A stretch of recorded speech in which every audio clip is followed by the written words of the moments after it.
একটা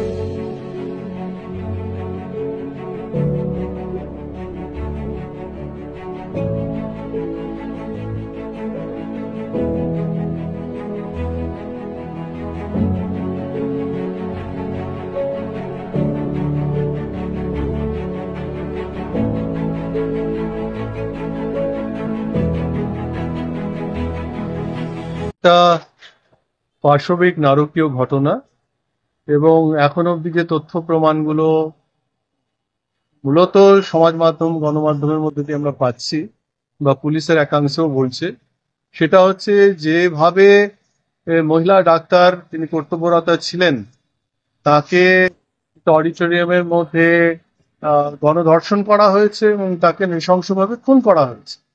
আমরা এটাই বলতে চাই, এই বিষয় নিয়ে ঘটনাকে কেন্দ্র করে গোটা রাজ্য আন্দোলিত হয়েছে, এমনকি গোটা দেশ তার আলোচনার সূত্রপাত ঘটিয়েছে এবং এর প্রতিবাদ করছে। বিভিন্ন স্তরের মানুষ সমাজের তারা এর প্রতিবাদে নেমেছেন, রাস্তায় নেমেছেন, বিভিন্নভাবে এর বিচার চাইছেন। আমরাও শিলিগুড়ি ওয়েলফেয়ার অর্গানাইজেশনের পক্ষ থেকে এবং আমাদের ডাকে সাড়া দিয়ে এখানে ডাক্তার আছেন, এখানে স্বাস্থ্যকর্মীরা আছেন, তারা এসেছেন।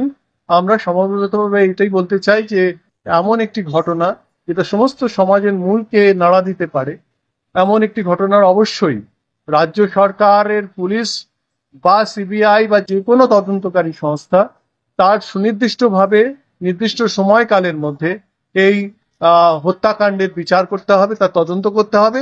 এবং তদন্তের পরে আমাদের মনে হয় এটা গণধর্ষণ করা হয়েছে, কারণ একক ব্যক্তির পক্ষে এই বিষয়টি করা সম্ভব নয়। সুতরাং সেদিক থেকেও এটার যা তদন্তের রিপোর্ট আসবে সেই অনুযায়ী সরকারকে অত্যন্ত জরুরি ভিত্তিতে এটার যারা দোষী তাদের কঠোরতম শাস্তি, সেই শাস্তি আমরা চাইছি।